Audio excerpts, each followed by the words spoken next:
How to rotate styles in Photoshop. Well, there's no feature for rotating styles. There's a scale feature, but there's no rotate. Now, with 220, made slightly easier because there's a rotate pattern feature now. Now I'm going to be using type to show you a couple of quick ways of rotating styles. It's not perfect until Photoshop comes out with a rotate style feature. This is a quick way of doing it. So I've got some styles. Key thing is go to the window menu and you can find styles as well as all the other panels that are required here, such as layers, etc. You can see them there. So I'm using type. You could of course use maybe any other shape as well. So I'm just going to apply a very basic style. There's lots of styles, of course, in the styles panel.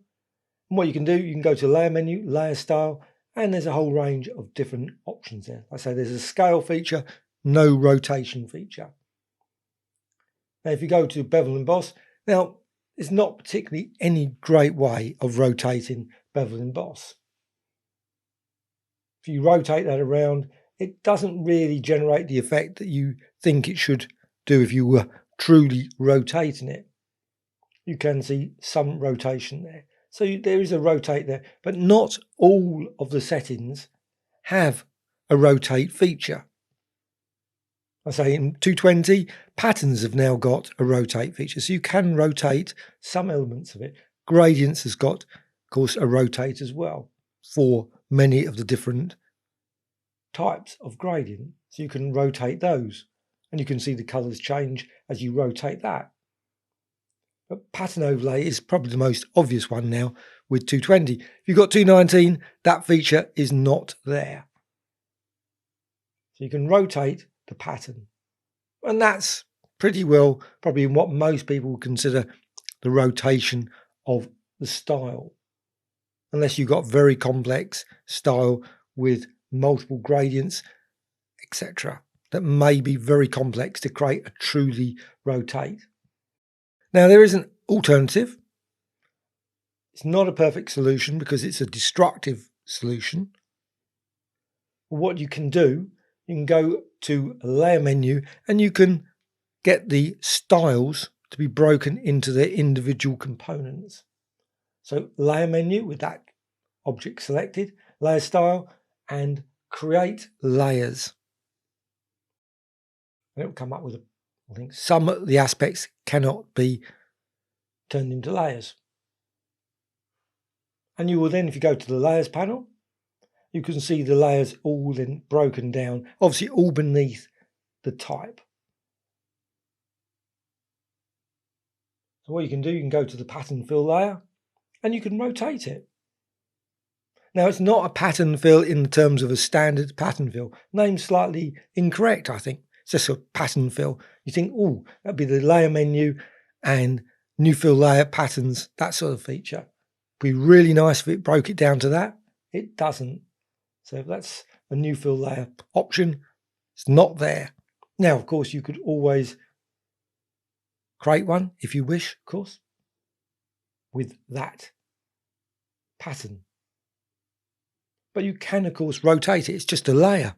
Now it's a standard layer, so you can just rotate it in all kinds of ways, of course, and resize it within limits. You notice it goes beyond the bound. So if you've got very crunched in with your view, you might not actually see suddenly the bounding box has got larger. Now you can do the same with gradients. So you could do all of them. Say you want to rotate it to 45 degrees. You could rotate each of them to 45 degrees. Of course, you're limited with some like the bevel shadows, etc. They really do not rotate well. But of course, you can do gradients, etc. You can rotate those. Not ideal, because what happens when you've done that, of course, it's destructive. But a workaround that is to basically group them all into a smart object. So you can select all, and I'm just going to go back to the create layers bit. What you can do, you can go to the layers panel and you can select all those layers and just make them into a smart object. And then any rotation that you do, you apply. You can select all of those, go to Layer menu and go down to Smart Objects and Convert to Smart Object. Now what you can do, you can rotate that. Smart Object is rotated. And because it's a smart object, means the underlying layers are untouched. So they're not affected. They haven't been ruined in any particular way. So it's a non-destructive effect. And you can rotate it numerous times. Now, again, some of the things will not work well. And you may not wish to select all of them, but you certainly, gradient, pattern, etc. could be converted into a smart object. And then you could rotate that. So you can see the problem. You can actually double click at any point and then you get all the breakdown again. And you can see the pattern, the type there. And of course, once you've done any of your changes, of course, you can modify it in numerous other ways as well. You can apply effects to that design now. And then you can always close it and go back to your artwork.